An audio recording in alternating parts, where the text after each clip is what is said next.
В России готовится к единому дню открытия Года театра. Принято решение провести его во всех регионах страны 13 декабря. К открытию Года театра будут приурочены спектакли, которые состоятся в этот день. Будут организованы выставки, посвященные истории театров, проведены различные акции для зрителей.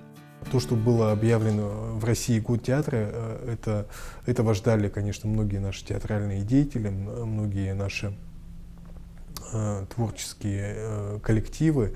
И это предложение исходило от Союза театральных деятелей. Александр Калягин внес такое предложение, и оно было поддержано президентом страны. Россия — это родина театрального искусства, драматического театрального искусства, и такие особые виды профессиональной деятельности, как балет или опера, это, скажем так, многовековая история. В Саха-академическом театре имени Платона Аюнского будет представлен спектакль режиссера Сергея Потапова «Мой друг Гамлет» по пьесе Шекспира.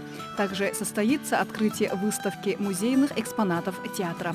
Будет показ театральных масок,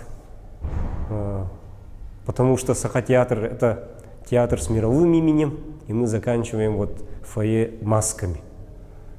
После этого зритель заходит в зрительный зал и смотрит спектакль «Гамлет» Шекспира. Это тоже не случайно, потому что Шекспир мировой писатель, и мы решили показать именно Гамлета. В мероприятиях примут участие все театры Якутии. В нем будут подготовлены и приятные сюрпризы для зрителей. Наталья Курицева, Андрей Рукавишников. Новый день.